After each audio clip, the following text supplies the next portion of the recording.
Alright,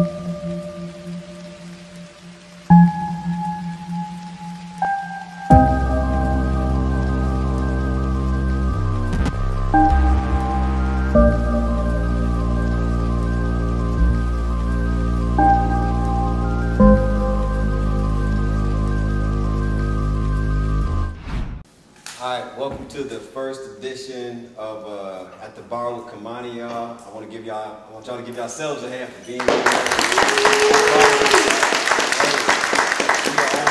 are on to something big, man. This is the venue where we determine who the superstars are. You know what I'm saying? Not the Illuminati, not everybody that shouldn't have any play in what we put value in. I want to introduce y'all to my guest bartender, Miss Sierra. Give you a little bit of history. I wanted Sierra to be the first bartender.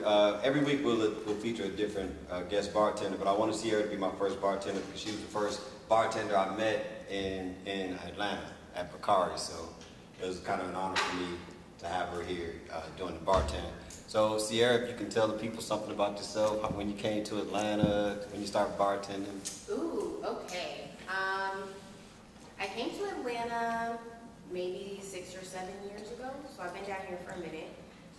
I came down from DC.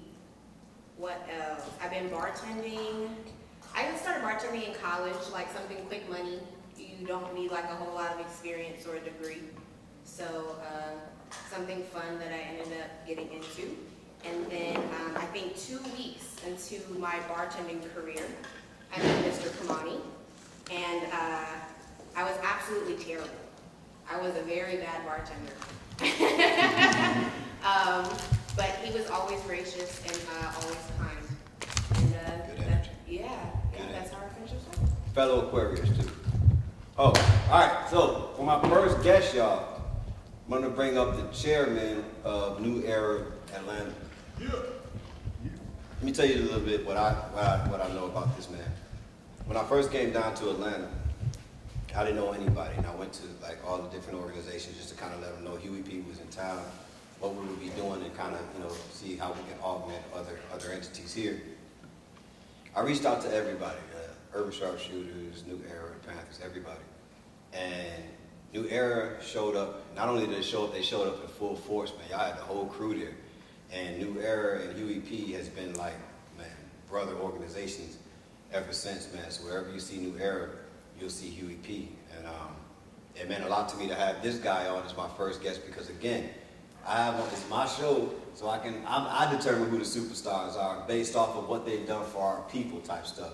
So without further ado, man, I want to introduce Big Man Judge, New Era.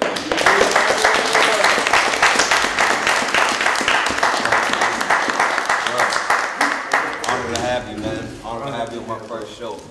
What brought you to New Era? What New Era is about, and some short-term and long-term goals, man, for yourself and your organization. Excellent, man. So, like your brother said, my name is Brother Judge. Real name is Jalil. I go by Brother Judge. A good friend of mine gave me that name. Told me I was a judge, jury, and execution, and he wasn't wrong. So, I pretty much took that name and applied it to my life. The story of how I came to New Era is very interesting. I was actually living in Orlando, Florida at the time. I was living there for about 6.5 years, went to school there. So I'm pretty much a Georgia and a Florida boy. So I first heard about New Era when the Flint situation was really starting to pick up popularity in the media. All this, the water was bad, things of that nature. So I wanted to help. And there were a couple activists in my city that were going, but I couldn't go. I think I was about 18 or 19 at the time. So I was looking on IG, this back with the old setup of IG. So I put in the hashtag Flint, and I seen this group of black people that was going, that was going through the neighborhoods, going through the communities with red, black, and green flags, and brothers they standing up to the police and all in the street. The type of stuff I wanted to be on, because up until that point, I was just like most of us when we come to consciousness, right? We on YouTube, we watching the lectures, and we think that's it. But I felt that I really should be actually doing something, not just watching YouTube, not just on Facebook, you know, talking about, oh, the black man is God and we the original. It's like, no, we have to do something. So I learned that my family would be returning back to Atlanta. And then about a week after I learned we were returning back to Atlanta, I got an email from the then vice president of New Era Detroit, brother named Vu. It was like, you know, we starting up a New Era chapter in Atlanta. And I'm like, man, like this is what I've been looking for the past few months. So moved back, a couple weeks later, they had the seminar, July 21st, 2016, which is the anniversary of New Era Atlanta. Went there, very first seminar we had, met all the brothers from Detroit, and I've been a member ever since. You know, we started off with, I shit you not, almost 40 people. And out of 40 people, I'm the only original member left. Everybody left. Everybody left. And it just shows that this is not a race, it's a marathon. And I wasn't in it, because many people came from the clout. Oh, New Era Detroit, they shut down gas stations and fighting the police. I didn't come for that. I came because I really wanted to help alleviate the conditions of black people. Like, we in some serious stuff right now, and we just want clout, we want fame, we just want to, you know, we want to be known. I didn't care about, I didn't care, really don't care about being known. I just want the situation to change so that when I do decide to have children, or when this beautiful couple decides to have children, and when his son grows up, his children grow up, or when this couple decides to have children, they're not living in the same world that we living in, where most of us, not all of us, but most of us are afraid of the police. Most of us are afraid of poverty. Most of us are afraid of being broke and being without. So that's why I joined New Era. And like I said, been in it since 2016. Our primary objective is to empower our people to build, buy, and invest in their community.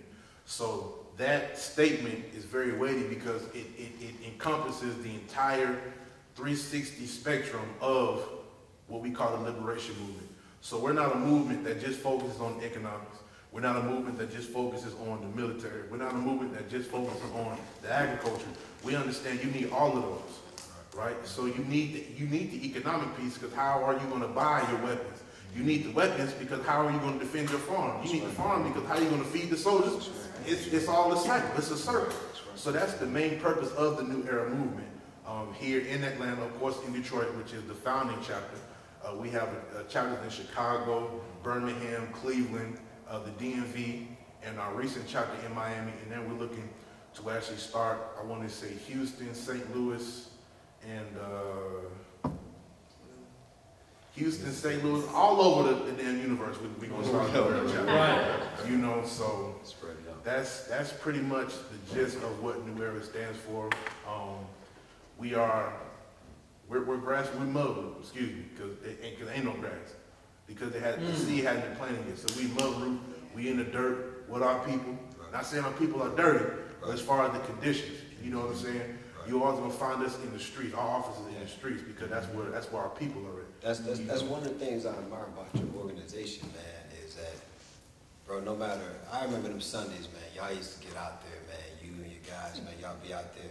I remember riding past y'all, honking the horn, pulling over and getting out there with y'all, you know what I'm saying? I remember y'all doing the same thing with us, man. And that's,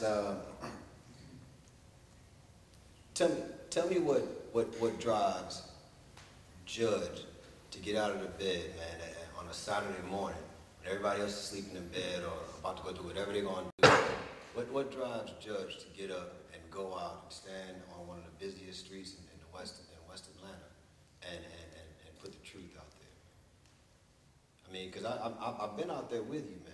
We've done it too, you know what I'm saying? So I've seen guys look at you like you lost your mind and not want to let the windows down. I know what I'm talking about. They don't want to let the windows down. They look like you're bothering them because you're trying to tell the truth, because there's so many people out there trying to get their truth out. We'll talk about their truth. You know, there's only one truth. But people can get fatigued with that. So what drives you, man, to stay out there and put that truth out there, bro? Okay. Well, before I answer that, I want to give a special shout out to the treasurer of New Era Atlanta, Sister Leslie. Give a round of applause. Yes, sir. Yes, sir. I want to give a special shout out to my director of youth and also the captain of the New Era League, her king. That's right. King, brother Derek. Hit him, brother. Hit him. Fitting applause. Fitting applause. I just want to give a shout out because, you know, it's a triumph. You know, I'm the leader of the organization, but it's the three of us putting our heads together. Right. What drives me to get up early in the morning to stand on the corner of the streets every Saturday for 16, 15, 18 weeks during the summertime when it's hot? Right. It's a sense of responsibility that somebody has to be out here and put this message out. Because contrary to what we think, a lot of people, the best way that I can put it is when I look at my people, as frustrated as I get with them, it's like looking at a field of soil that's fertile. And somebody has to plant that seed. So if there's nobody out there, then the seed won't get planted.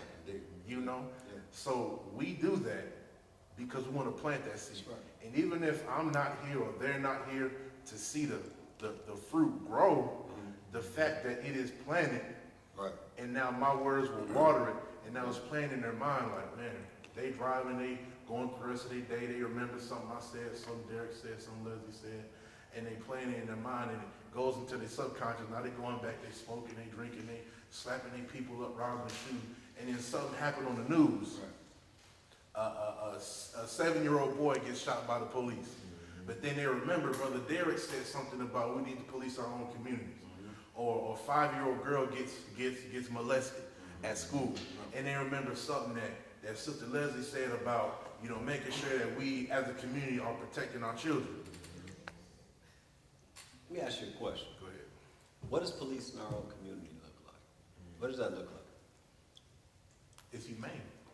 Give me an example of what that looked like, man. Because you got, I know you know, but you got a lot of people say police in our own community. That can be dangerous too. Yeah. What does that look like, and what type of man does it take to police our community?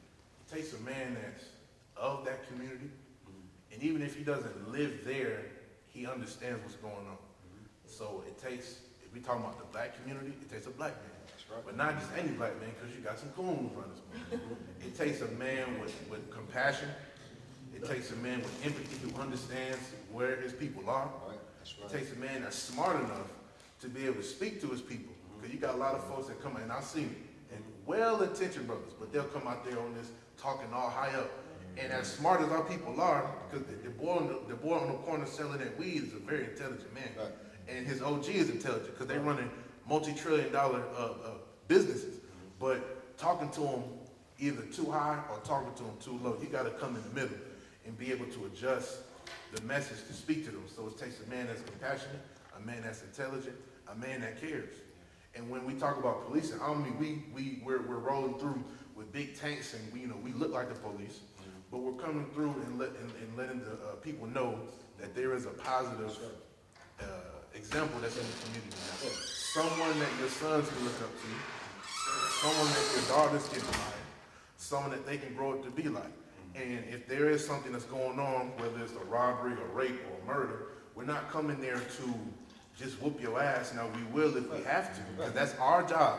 I'd rather Kimoni come and beat my ass for some shit than, excuse my language, than Bob from APD coming in. Well, here's the thing, man. Here's the thing. Kimoni's not coming to whoop your ass, bro. Kimoni and his crew of other black men are coming to correct the imperfect portions of your character, bro. If we can do that through talking and lecture and understanding, then that's fine.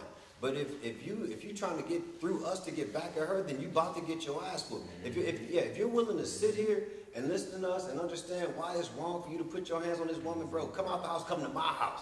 Right. Let's talk about it. Stay a couple nights at my house, but don't, because now you got a little man thinking it's okay.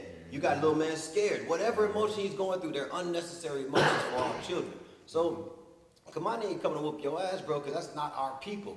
Me, Derek, Sanu, T, Ali, Ari, we coming to correct the imperfect parts of your character, bro. That's how they do it. They do it violently. You know, they do, everything is violence. Everything is shock treatment and all of this. Bro, we're a compassionate people.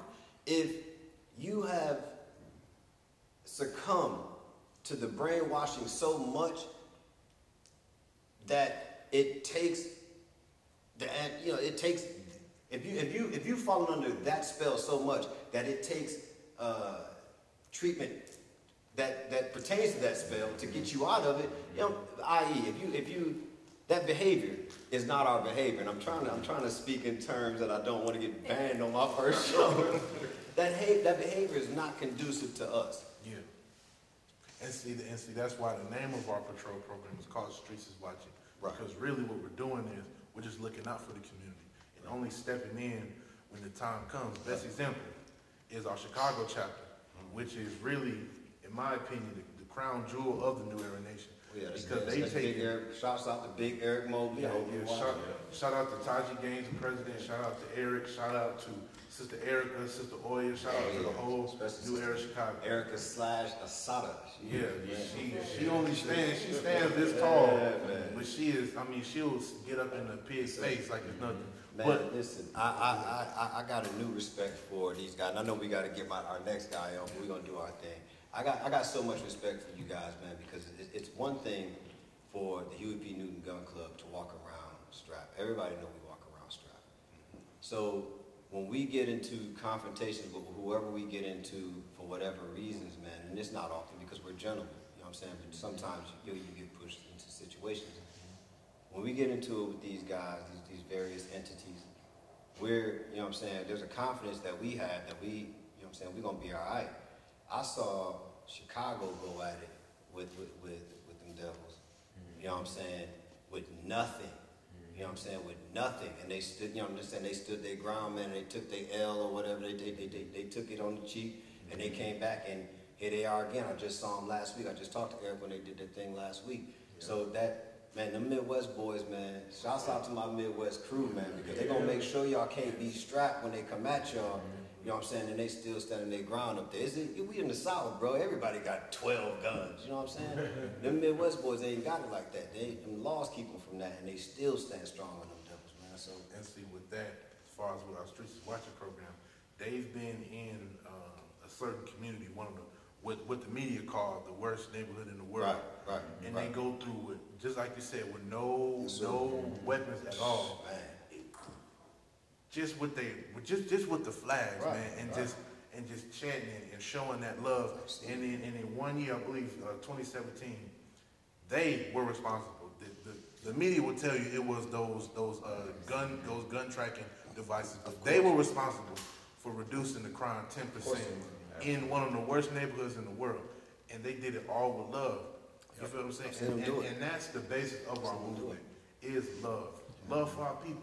You know, not this rampant desire to be tyrants or overlords, but to just show our people, look, we have there's so many black people in the world.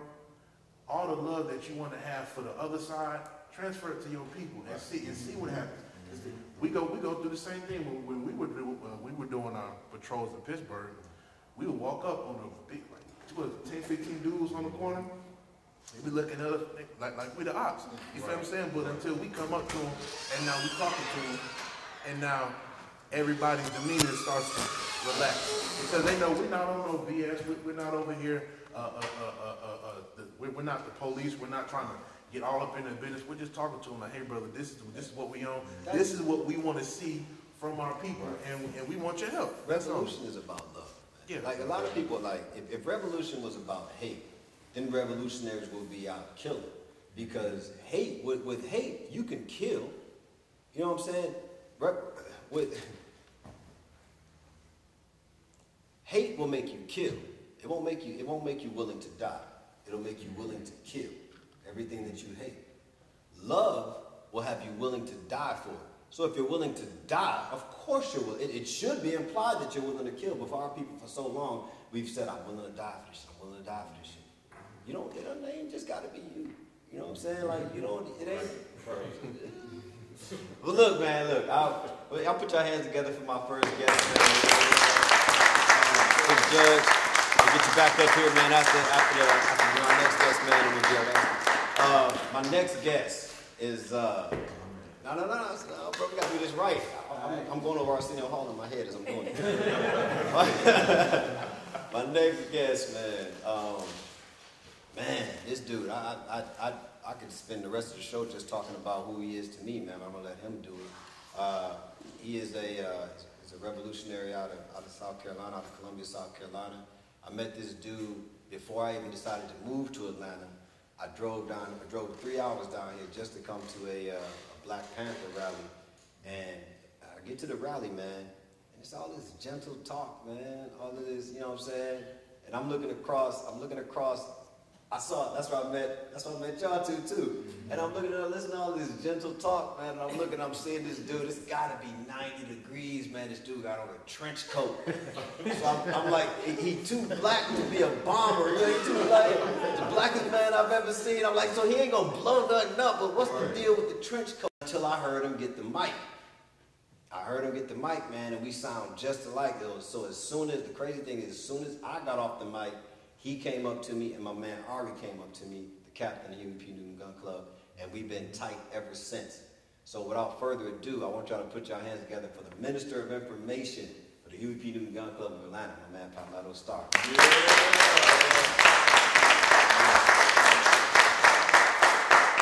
Man, the ratchet revolutionary himself. Yes. Glad we're all on TV.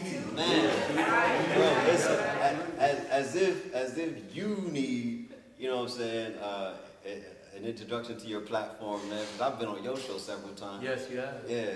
Man, tell the people who you are. Well, man, if you hear my voice, then you're part of the revolution. That's right. I'm Palmetto Star, the ratchet revolutionary, host of Too Raw for TV, president of Make Atlanta Black Again Movement and Apparel. Just out here, man, making it happen, and liberation by any means necessary. That's how me and the brother connected. And, you know, I've been out there, man. I don't do this for any fame. I do this for real. I'm out there in the trenches. I'm out there in the bandos. I'm out there everywhere, man, where you don't want to be. I'm out there seeking liberation, black supremacy for black people, and just making it happen by any means necessary. That's my whole thing. That's right, man. Listen, man. I got so much respect for this dude, man, and the way he does things, man. There are a lot of guys, man. There are a lot of people, man, that you talk to, and I try not to even talk to people. I know we should talk to everybody, but it doesn't take much to bring me, you know what I'm saying, I'm done talking to you. This man, there are very few men that I see who stand on their principle, man. Like everything they say, they walk it, they live it, they breathe it. And it's attractive to me, man, like in a sense that, damn, there are some more out there like that, like who stand on what they believe. I watched this man deliver his baby. I watched him use his baby as an excuse to get out of the field when we was in the field. Remember that? My baby getting delivered. Yeah, he came 4 days later. He got out the field that night. No, I'm just playing. But he actually thought the baby was being delivered. That's just a little funny thing we got. But yeah, man, I got a lot of respect for this dude, man. He goes hard. He got Too Raw for TV every Thursday night. Every Thursday night. My only problem is, it's 11, dude, unless you're a pimp or a vampire, you were sleepy at 11 o'clock, like, cause it's just getting started. Then you got your guy in the beginning or whatever. But he's had, who's some of the guests you had? Dr. Claude Anderson, Young Pharaoh, Charlemagne the God, speaking of Charlemagne, Narissa Nefertiti, the first Playboy model with locks. Man, everybody been on the road. Tell me this. Anybody in the audience do it with their baby? What was that like? That was an amazing experience, actually. We had a home birth in the water. I'm sitting in the water, and seeing my baby come out and being the first one to hold her. That was just an amazing experience. That was my first child, and I waited a long time to have a child because, the UVP Newton Gun Club, all of these places, they provide a community. You know what I'm saying? I was one of those people that was like, I don't want to bring my child into this messed up world, blah, blah. But, when I realized that we have an established community, established tribe for my child to come up in, you know what I'm saying? That's when I was like, yeah, okay. So, had a home birth, no shots. Not going to go to public school, so, I'm going to bring her up. I'm breaking all those generational curses and stuff like that. Good. Oh, yeah. That's a lie. I mean, we could edit it. And action. All right. My son, man. My son just delivered his child, man. And he called me and he was like, Dad, he said, I said, how was it? He's like, Dad, you know, I'm thinking, I ain't gonna do all this cliche stuff, be all emotional and all that. And he said, as soon as my grandson's head came out, bro, he said, as soon as he cleared his eyes, he turned and looked at, his nose wasn't even out yet, and he turned and locked eyes with my son. My son said he just broke down, like he with this overwhelming sense of drive and responsibility, and I gotta get it. And as a father, man, to hear my son, first of all, to hear my son deliver his own son, Yeah. you know, and to know that he'll never see anything but the people that he needs to see. You know what I'm saying? The only people that'll touch him or have access to him are, until he's able to say, you can't have access to me himself, are the people that need to have access to him. Is a beautiful thing in and of itself. Yeah. But to have him say those words, responsibility, you know, those type of things, man, it makes you, you know, you check the box. Okay, got that one. Got that one right. It's a beautiful thing, man. So, yeah, that's I can't even imagine, bro, because to everybody here, everybody who had a baby, you spit the baby out, and you got to see it like, oh, man, that's good. You think you're doing something just by cutting the umbilical cord. Off they go. And then they come back. Ain't no telling, you know what I'm saying? They can't tell you, like, man, what did they just shot 20 shots in me? Right. You know what I'm saying? You can't tell them that. So to know that your child is safe, and I look in my grandson's eyes, that's like you look in your daughter's eyes, and you can almost see the thank you. You know what I'm saying? You can almost see, like, that my grandson is smiling at 2 weeks old. You know what I'm saying? Like, my mother used to say that about that, man, about the epidural and all of that. She said she's seen, because she was a nurse, she's seen the babies come here just woozy from the epidural. And you think something's wrong with the baby until it wears off. It's all just unnatural stuff, man. So, man, big up for that. So. I appreciate it. Thank you. Big up for that. Let's talk about making Atlanta black again, bro. What inspired that? Make Atlanta Black Again was inspired by the rampant gentrification that's happening all across the country. And gentrification basically, Webster defines it as middle class bringing their decorative things to the urban areas. But we all know what it is. It's white people moving into black neighborhoods and kicking black people out, raising the rent, raising the property value, artificially. So Make Atlanta Black Again is the only boots on the ground anti-gentrification movement that's putting it out there in the trenches, and the shirts and all that stuff is basically to raise awareness about what's happening in Atlanta, what's happening in Chicago, what's happening in New York, what's happening all around the world, because it's not even America is a place where it's only happening. So it's happening all across the world. So basically, we're just letting people know about that. And you think? Let me ask you a question. Yeah. And everybody supports the movement, bro. They got cats for Make Atlanta Black Again in Columbia. Yeah. I went down there and talked to them cats. Gentrification. I'm talking to everybody here. What's a synonym? What's a word that? What's another word for gentrification? If this was 1492, what would you call it then? Colonization. We can't call it that now. That's a bad thing. That's what we learned from that. Yeah. We don't colonize anymore. Gentrification is a new thing.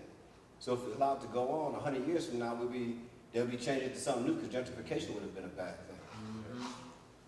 There's really no such thing as history if you think about it. It's all linear. If you allow me to control words, then I'll change meanings of words. Exactly. To suit me. Absolutely. But it's the same thing. And just like there was back then, there's a band of renegade Indians that ain't happening, you know. I know a few. Man, look, put your hands together for Palmetto Star, man.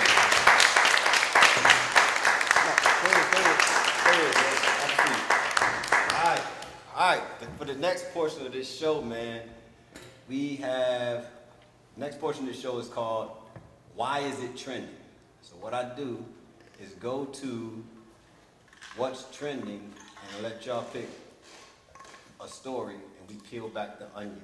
Now, if there's nothing up here that y'all want to talk about, we can talk about whatever y'all want to talk about. If nothing up here interests y'all, we can talk about whatever y'all want to talk about. What's up top? Man, you know what, man? Let's just jump to it. Let's just get hood on the first show. R. Kelly. Let's talk about R. Kelly. And he was our Kelly a year ago. Let's talk about R. Kelly, man. Now, I'll be honest with you, man. I'm not gonna bash that brother. Ain't nobody finna get me to bash him. I stopped listening to R. Kelly when they first started talking about the allegations of him messing with young girls and stuff like that. But I'll be honest with you. I remember when Little Cute Aaliyah's got it on Vibe, and they was married like 3 years later. Something wasn't right then. How she little cute and just your wife 3 years later? But nobody saw nothing wrong with making babies for 3 decades damn near until they tell you to be mad at it. Now, I don't have a problem with you being mad at it. Be mad at it. But don't wait for them to control the ebb and flow of your outrage for our people. That's right. That's what they gonna do. And if we don't believe them, which they know their jig is up, nobody believes them with anything. Only a certain type of people believe, you know what I'm saying, them anymore. They go and get the ones that look like us, so we'll believe them. Like Oprah, I'll say it flat out. Oprah on YouTube. People like Everybody knows that Oprah is not for us. She has a school in Kenya for little girls, which is notorious for kidnappings. Just her school, and I'll just leave it at that. So when you hear now who is she closely associated with? Gayle King, right? Who did they use to destroy R. Kelly? And he fell right into their trap. There's nothing unless R. Kelly's not a thinker. If he was a thinker, he wouldn't be in this situation. If he was a thinker, then he would have been able to articulate that entire interview and left them no room to edit it and make him look like an asshole. But he did, because he's scrambling for his life. Just like you stood up and thought the world was going to sympathize with him. They laugh at your tears, bro. You need to be down in the communities talking to us instead of getting on CBS, but you don't do it. But my thing is, why do we care? Why do we even care? It's just a distraction from something bigger. And after they wear out R. Kelly, they'll go on to somebody else and somebody else and somebody else. So it's difficult to even talk about something that you don't care about, but you know all of your people are talking about. You know what I'm saying? Like, I don't know. What do you think, bro? Well, my thing with the whole R. Kelly situation is this groupthink lynch mob mentality. Yeah. You know what I'm saying? That sort of is trending now, talking about trending topics. We all get into this groupthink lynch mob mentality, and it's basically just online, because when it happens in the street, nowhere to be found. This lynch mob is nowhere to be found. Nowhere. So, and it surrounds black people. And I understand that we are traumatized people. We have been traumatized by molestation, sexual deviation, you know what I'm saying? And that comes from slavery, that comes from all of that.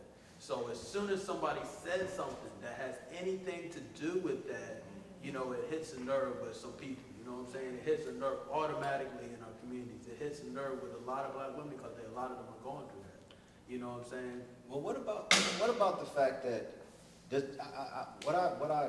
what bothers me is black people never stop to think that Why are they coming after all of our celebrities? When black people can name tens of celebrities that did the same thing that they said our one black celebrity did, but we still don't have the wherewithal to just be like, you know, fuck y'all. You know what I'm saying?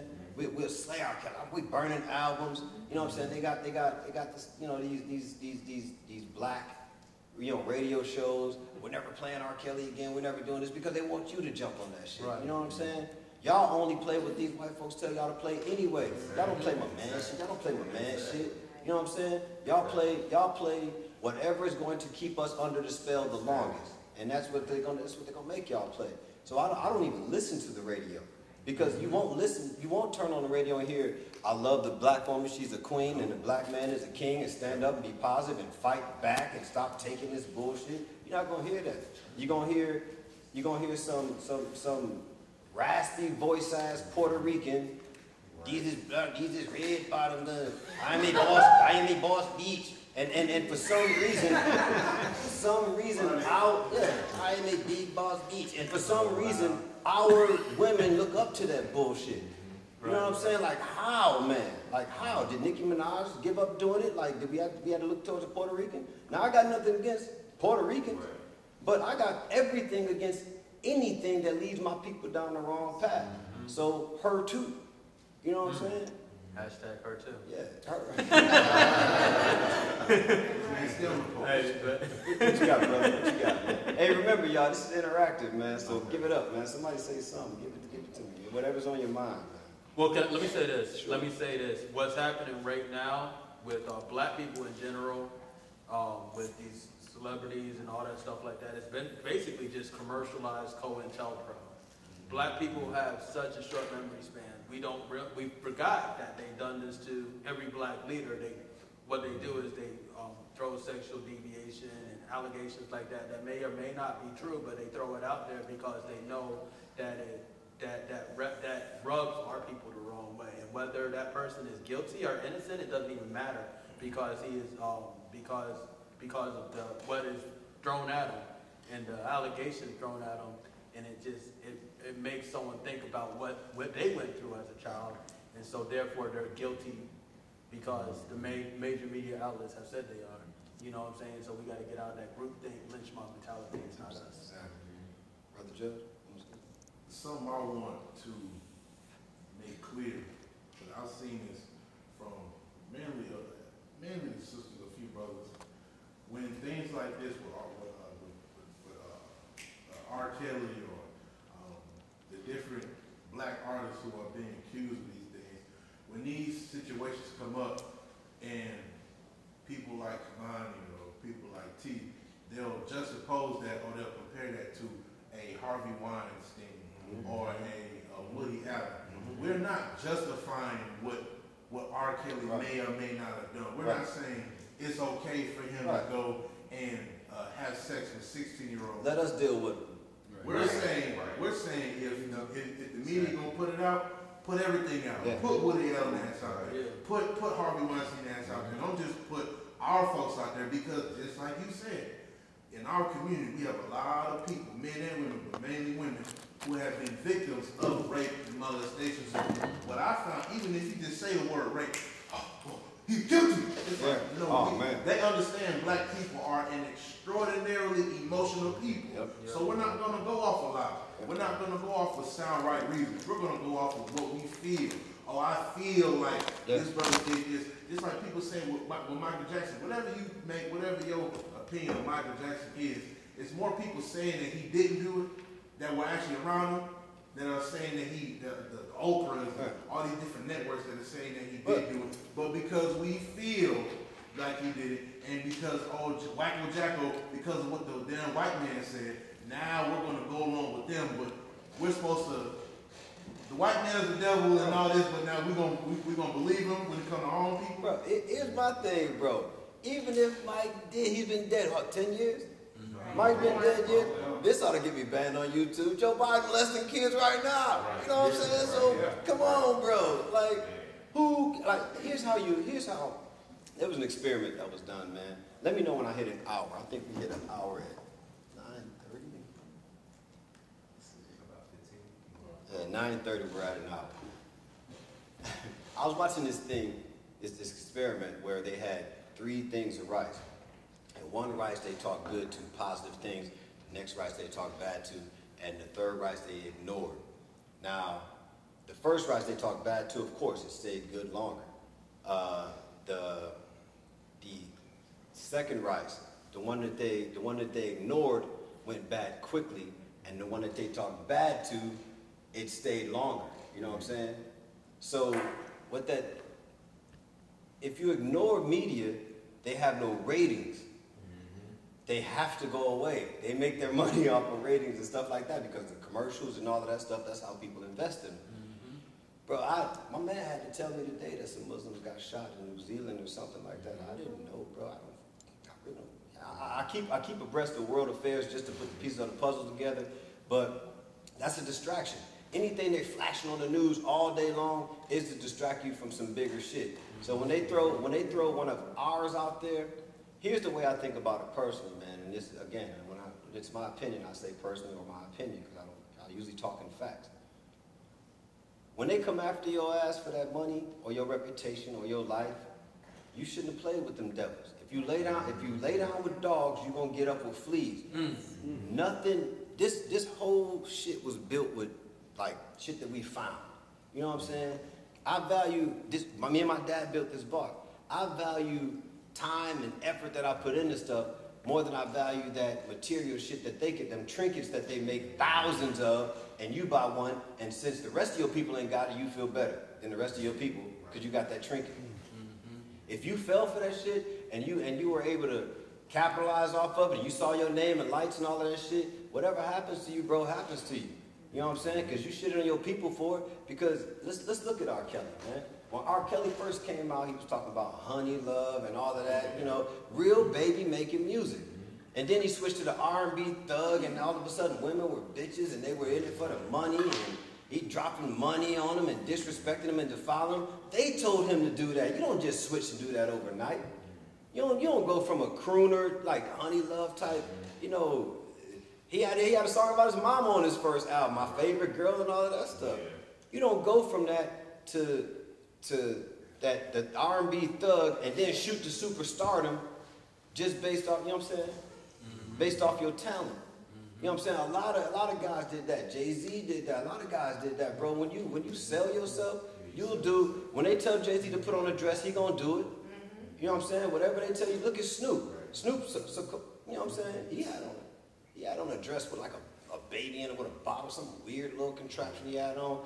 And people, our people, are still looking to these people for the fact that they're looking to them for anything astounds me, man. It astounds me. I had a conversation with a guy the other day, man, and he's got F&G, for all of y'all know what I'm talking about, F&G, the new guy. And he's always trying to seem smarter than what he is instead of just being himself and sitting back and listening to those around him who are smarter. And he was like, what you mean, I ain't got no common sense? I got all the common sense in the world. I said, that's your problem. Your sense is just that of the common man.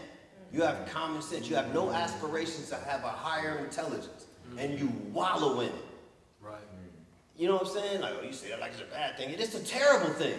If you think like everybody else, you're an idiot. You know what I'm saying? That means they got you. That means they got you, and you have no aspirations to think on a higher level.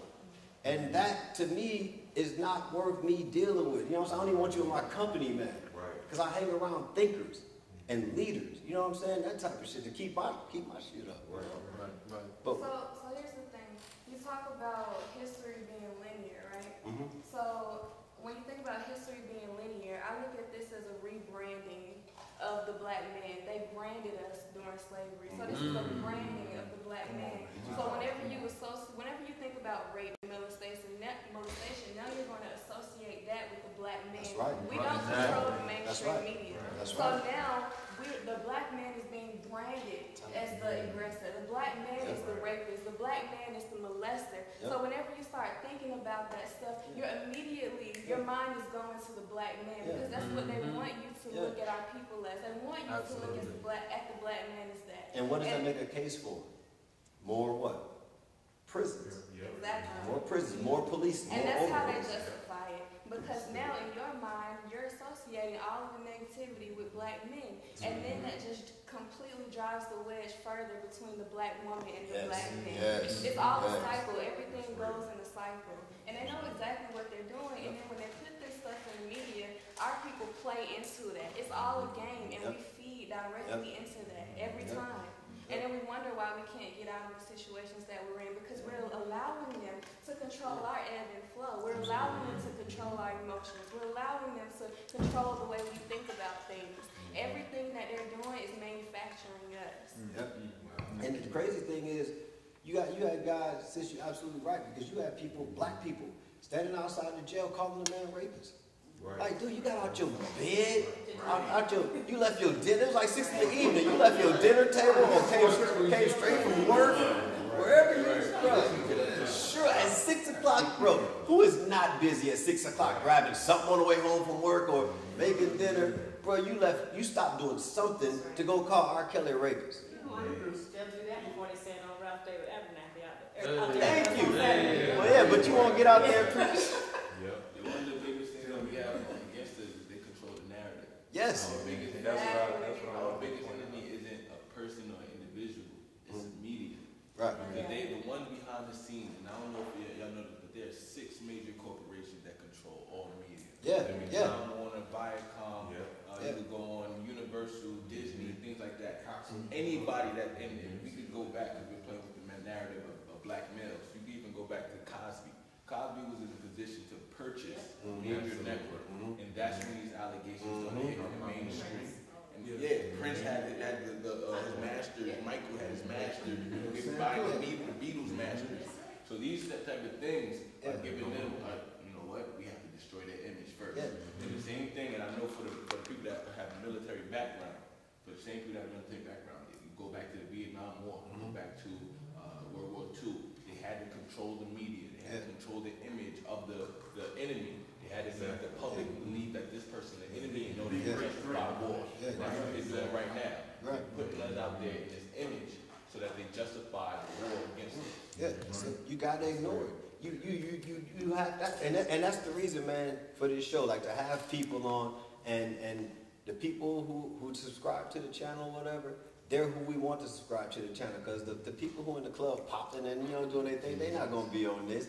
But this is to let the people out there like us know that they ain't alone too. We make our own stars, bro. You know what I'm saying? Because those stars mean us harm, bro. They mean us harm. Beyonce came in the game talking about to the left, and can you pay my bills, and should have put a ring on it and all of that stuff. Come on, man. Why the white woman singing "Stand by your man"? All that shit. You know what I'm saying?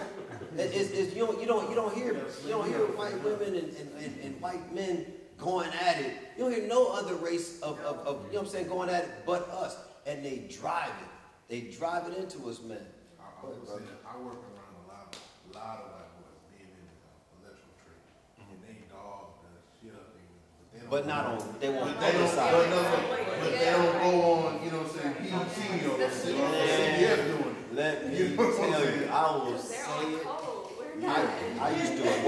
I used to work around nothing but them, and anybody within the earshot of what I'm about to say is gonna laugh at this shit. It ain't a white boy that ain't came in to work to my fucking bitch wife. Right. Like, bullshit, you're not my fucking dude. And you be like, bro, that new so-and-so came out, man, you gonna go get him? My fucking bitch wife will never let me get him. Like, they hate being married. The white people get married for appearance. They don't get married out of love, bro. Some of us, a lot of us get married for the wrong reasons. A lot of us do. But they get married because that white woman was groomed to be a wife, and if he don't take a husband by the time, if he don't take a wife by the time he 30, he gay. You know what I'm saying? So, and they get together, man, and that's why you have all of these contracts and all of this shit, because they don't expect it to last. You know what I'm saying? It's not the same as us. It's only the same as us. It's only the same for us when we imitate their behaviors. Just like everything else, when we imitate any of their behaviors, it's gonna end up bad for us. But when we find ourselves in divine unity, man, and the people that we are, we behave like we naturally are, everything works out for us, bro. Look at the fake. Oh, I'm gonna get right to you, sis. Look at the fake conscious community. I'm gonna say it. They might not like it. There's that fake conscious community that's acting a certain way. The ones who say, oh, well, that's my truth. There's only one. If I drop this, bro, if I let this go, which way is it going to go, y'all? There's only one truth. And that multiple truth shit is how we got in this.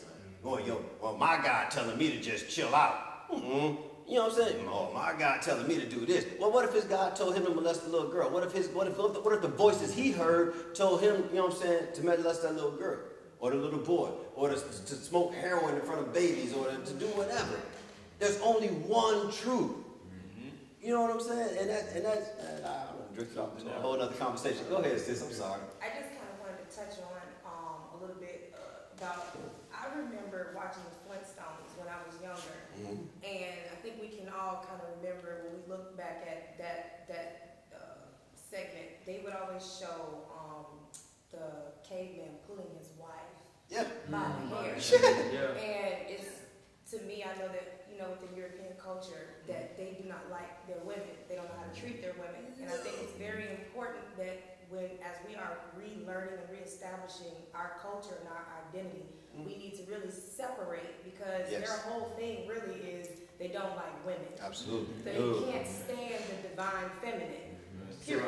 I'm about to give you a somewhat X-rated example of it. I watch porn. I'll admit it. Hey, it is what it is. I spend a lot of time alone. I got the memes to do it. I got the memes to do it. But if you watch porn, now they all ain't gonna admit it. If you watch porn, black porn and white porn, it's even in the porn, it's two different things.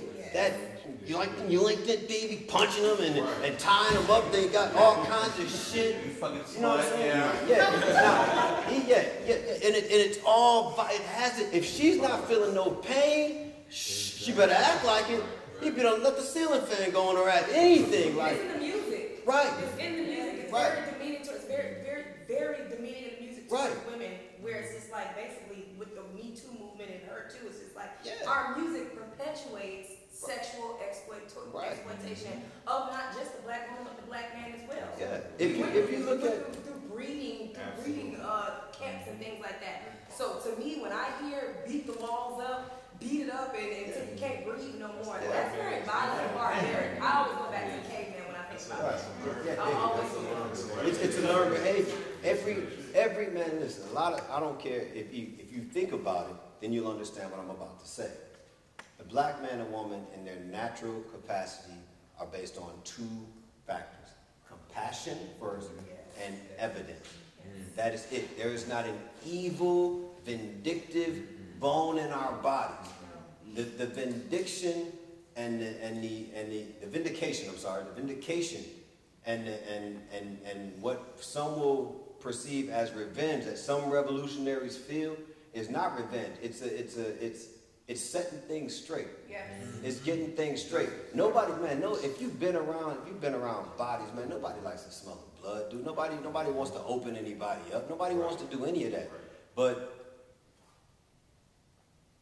if you've tried everything else, I mean, there's been so many before me, like Tupac and a lot of other great minds. If you're steady saying, just leave me alone, just leave me alone, just leave me alone, just leave me alone, and we've tried everything else, we've tried it your way, we've tried legislation and everything else, then eventually an intelligent mind will tell you, man, that I'm going to have to do what you do to you, what you do to me, because it works for you. You know what I'm saying? It's got my people scared. You know what I'm saying? It got my people not fucking with you, so maybe if I do to you what you do to me, y'all stop fucking with my people. Touch on that. That's the 1 hour mark. Hey, we at the 1 hour mark. Big. I'm sorry. No, go ahead, brother. It's the director. Go ahead. Just to piggyback on what people were saying, you know, if you say again. But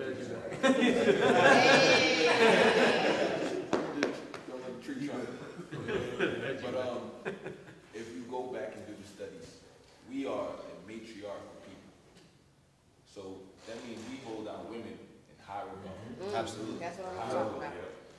We've been so conditioned and we assimilated into a European culture. You got to understand, the Bible came from a lot of things that were taken from the Bible, written in the Bible, come from a Roman Catholic, Roman Greco time period. Right.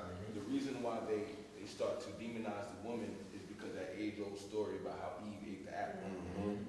But we are a matriarchal people. So when you you understand that from that African society or from the indigenous societies, we had a reverence for those people. You see how they changed it because that rhetoric doesn't fit their public view. That doesn't fit their world view. So the things that they're doing right now, they're trying to put that on us. They're trying to make us demonize our women, which is why the people who control rap and hip hop are not of us. They're of different cultures. So that's why they're pushing that narrative of beat that pussy up. Yeah. My hoe is this, my bitch is this, trap queen that. It's what they're doing to us, and they're trying to make us fit into a cookie cutter box that fits their European scheme and their European worldview. But we always got to remember, the woman controls the womb. Yeah. That is important to life. Yeah. We provide the seed, but she waters. Well, there's simple, bro. There's simple roles in life, and this is not an opinion. This is a fact, bro. The male is here for security, bro. Yes. The male is here for security and to provide security for generations. And all you have to, bro, if you forget how to be natural, all you got to do is look at the lions. The lions, 2 lions roam a pride literally the size of Paris. And that's what they do. They patrol. While the women go hunt, women take care of the cubs, all of that, they patrol. And they do it for about a decade or so, bro, until something stronger is able to take them out. But they'll fight it out every 6 months if they have to or something, to protect those lionesses. It's our job to protect them. Everybody knows, man, the wisdom comes from a woman, man. There's a woman to keep you out of so much trouble when she tell you he ain't your friend, bro, just he ain't your friend. Don't. I've been doing that since I was 12. He ain't your friend. He done did something. He done did something. You know what I'm saying? She don't want to tell you everything, bro. But he done did something, bro. You know what I'm saying? It's different from when they don't like them because you're spending too much time with them and they single one of them out. They single that one out, bro. You better watch it. And I know we're about to transition to another segment, but I just want to add this as well, that, people talk about black power, about white power, about, I say pink power, you know what I'm saying, because these things that we call white are not really white. So pink power, the only power that pink people have is projection. And they project what they really are onto us. You know what I'm saying? That's all they have. All they have is projection. You know what I'm saying? So all of a sudden we're the gangsters. All of a sudden we're the rapists. You know what I'm saying? All of a sudden we're this and we're that. You know what I'm saying? But when you look at it, look at who's really doing it, it's not us. It's just them projecting them onto us. Well, you know what I'm saying? The television, man. The television. It was hard. It was hard to do in our native states. You know what I'm saying? Before TV came out and everything, man, we didn't. You know what I'm saying? It was easy to be a rebel. It was easy to be a renegade Indian. But when that TV came out, man, they want to make sure everybody put what they call the programming in the slip right past. You know what I'm saying? They put everything out. So whatever they say, when your enemy can commit the crime and then tell you how it all went down, that's a bad motherfucker. You know what I'm saying? That's it. That's a parent. You know, that's a parent. You know what I'm saying? That's worse than a parent. At least you saw the parent. You know what I'm saying? So you have to ignore the media, man. You have to. I don't even have cable or anything. I have the internet because I want to find out what's important to me. I want to research what's important to me. I don't want to know what you have, which trial you think I should think is important and all that bullshit. What are y'all doing? Type shit. What's going on in Russia? What's going on in Venezuela? That type of thing. Why is all these countries lining up against the United States saying that they put one boot on the ground? Russia, China, Cuba, everybody saying they're going to do something. So that's the kind of shit I'm worried about, because if we go to war, bro, that's it. If the economy crashes, that's it. If anything happens, civil war, race war, anything major happens in this country, black people in trouble, period. Because white people ain't going to never be like, well, we don't like you white Republicans, or we don't like you white liberals, let's go at it. And let black people sit back and watch that shit happen. Hell no. So, exactly. Listen, y'all, that's the hour of this. We gonna still wrap it up. You know what I'm saying? We gonna still chop it up. I'm just gonna stop the recording, man. I want to thank everybody for showing up to our first show.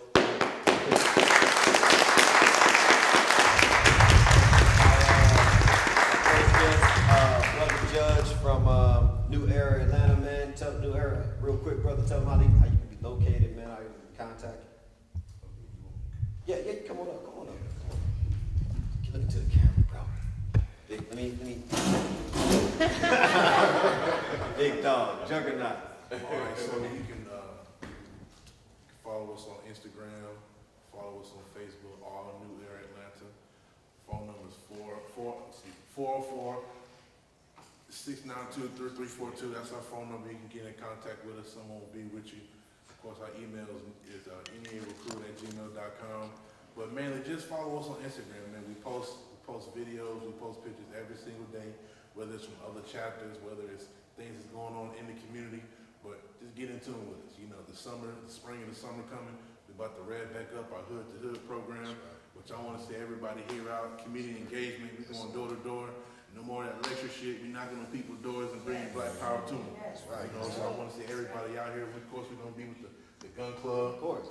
Whatever they got going on, training and doing all that, man. So get into it with us, man. Matter of fact, right fist to the sky, man. Right fist to the sky. Yeah, you can't do without it.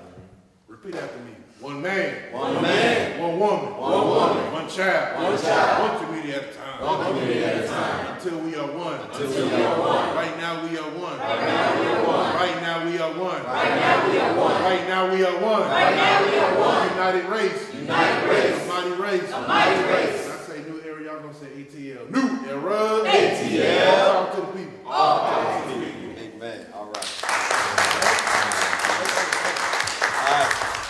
Basically, just hashtag 2RAW4TV, that's 2 RAW, the number 4 TV on any social media platform. Put it all together, the number 2 RAW4 TV, and hashtag Make Atlanta Black Again. Put it all together. That's how you could see what's how to update yourself on what's happening in the movement. They shadow ban me on a lot of these social media platforms because they don't like what I'm saying. So, you know, you got to hashtag that. On Instagram, you can hit me up, Ratchet Revolutionary. On Twitter, @palmetto_star. And, man, we're out here making it happen. So, you know, by any means necessary, we win the revolution within. That's right. All right. Hey, all right, this is a portion of the show, man. We go around because, again, the whole concept of this show is to acknowledge our superstars, man, and the things that we got going on. So the first person I want to call up is one of the people that I consider to be the baddest hairstylist in Atlanta, Tasha Turner, y'all. Put your hands together.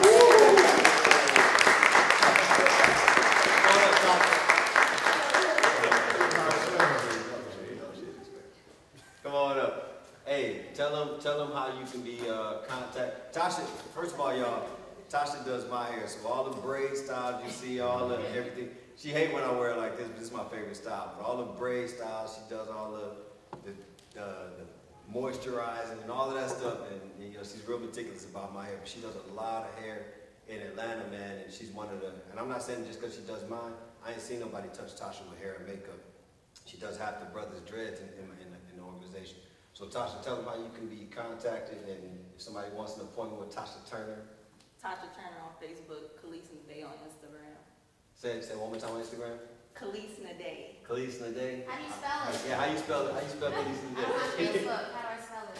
KELISNADAE. See how she look like a stylist? You talking to her. All right, y'all. All right, get ready, man. All right. Hey, my next, if I said my favorite couple, then 4 people will stand up in here, man, because I can't figure out which one of these is my favorite couples. So I'm going to start with one of my favorite couples, man, one of my most inspirational couples, man. I'm going to have the brother Derek and his queen stand up, man, and talk about this comedic yoga that they got going on, which, by the way, Huey P. Newton Gun Club will be doing on the 24th of March, man. They're going to be doing We're going to do the PT, get that yoga on. Yeah. Well, I'm Leslie. This is my better whole, my husband, my partner in life, my Mayat, Derek Goodman. We opened our our business, Black Silk Yoga, in January. We are comedic yoga instructors. Yoga was actually something left to us by our ancestors. It started from us. Comedic yoga is based on the principles of Maya, meaning everything in the universe has balance, order, reciprocity. And that was something given to us by us. That's right.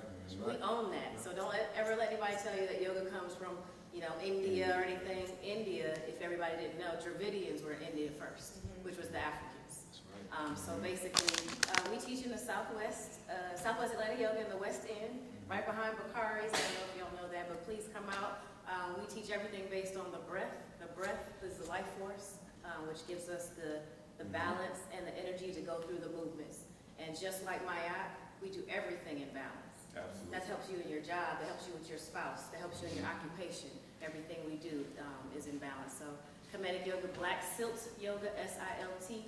The silt is the fertile soil that was, when the Nile overflowed, the rich silt would come to the banks. And that was the only soil that the farmers would grow their crops in. So just like the silt, we plant the seed and we produce fruitful crops. So that's where we got our name, Black Silt Yoga. Come check us out at Black Silt Yoga, hashtag Black Silt Yoga, Facebook Black Silt Yoga, and that's what we do. Real quick, y'all training UEP on the 24th, right? What do we need to bring, man? What do we need to Just bring yourself some water, good energy, And some loose fitting clothing. We need mats or anything, or we good to go? We actually do have some mats that we'll bring, but yeah, if anyone has mats, you can bring mats. All right, man. Y'all, and these guys are the members of New Era. They're also part of New Era. That's right. All right, man. Appreciate it. All right. Up next is my man, the captain of UEP Newton Gun Club, also known as Quick Draw. He's here with his queen, my other favorite couple.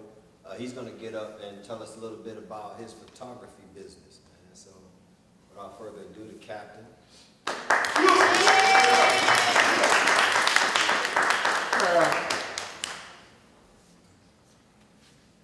Peace, everybody. Like Kimoni was saying, my name's Ari, captain of the UEP Newton Gun Club. And actually, with my photography, that's how I initially met Kimoni and Palmetto Star. I was at the Black Panthers 50-year anniversary march. I was just there going to shoot. You know, I just wanted to be the eye of the revolution. But once I, got to meet with the brothers and really get involved, it really made me want to get more hands-on, more boots on the ground with it too. But I still do my photography, so it's Live It Up Photography. If you want to check it out, it's liveitup.photography.com. It's Live It Up _photography on Instagram, and my regular page is Live It Up _. And this Live It Up is basically like it's more so not of a lifestyle, like living it up, you being flashy and stuff like that. It's more higher consciousness, higher vibrations, and Real stuff like good. that. Yeah, So, absolutely. That's basically what it is. But Live It Up Photography, I also rap, I cut hair, all of that stuff. Tasha, she does my hair. Tasha Turner, she does all of my locks for about a year now. So That's right. yeah, we keep it around. We keep it around. You know what I'm saying? Hey, real quick, man. I know this is kind of off topic. You just put out some good news a couple months ago, didn't you? Yes, I'm getting married.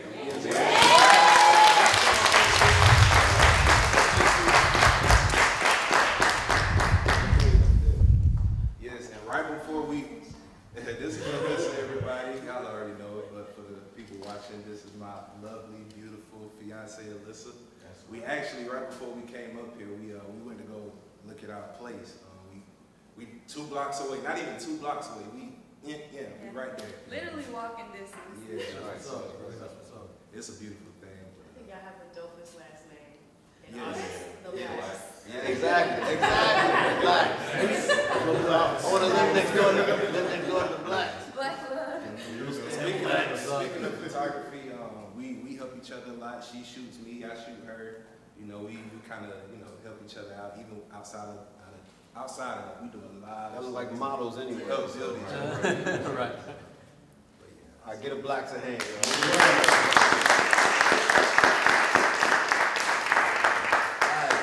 right, my next guest, I'm gonna bring up, man. I'm kind of following in his footsteps, man, because I watched him do his thing.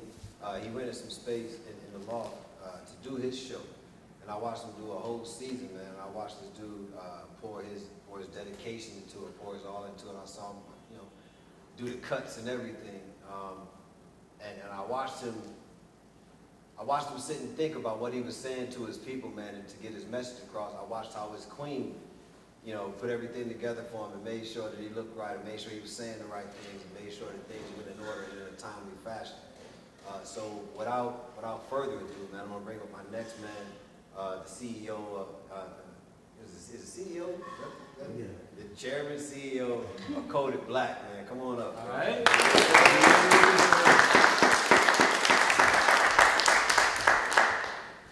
Hey, what's going on, man? I'm Kimoni, the CEO, founder, 1/3 of Coded Black as well. And before I even go further, I'm gonna say shout out to the team, my queen Jasmine, the creative director, the assistant for Coded Black as well.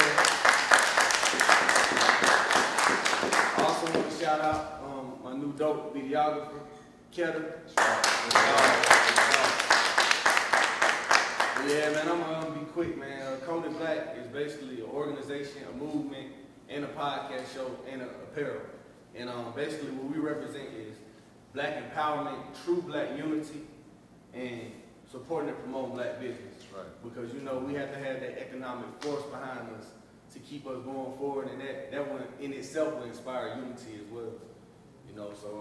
Just look up for, we got some big things coming for Coded Black. We just finished up last season, December, and we got this upcoming season. Our first show for season 2 is next Monday, March 18th, and we're actually having a watch party tomorrow from 7 p.m. to 8 p.m. right across the street over here at Relay Shop Spaces, which is a Black-owned event space. And if you need the address, it's 600 Bronner's Brothers Boulevard, Southwest Atlanta, in the West End. So mostly everybody know where that's at, you know what I'm saying? But we got a lot of big things coming on for us, and I want to say shout out to my brother, Ratchet Revolutionary, Palmetto Star. You know what I'm saying? Make Atlanta Black again, Judge doing your thing with the new era. Kimoni, you already doing your thing. UP New Gun Club, and everybody in the UP New Gun Club, bro. Like Jasmine can tell y'all, man. Like I always talk about, like the unity, bro. I ain't never been around like such fearless brothers. You know what I'm saying? That's right. It's like I feel like I really feel like I got my back. You know what I'm saying? And I got their back. So that's all I want to say, man. Just look for big things from Coded Black.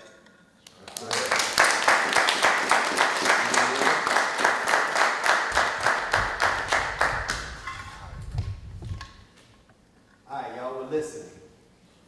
Step it up this time, y'all. We'll do different. That's our episode, man. That's our first episode. I want to thank all the YouTube subscribers. I want to thank everybody that came out, man. Give yourselves a hand.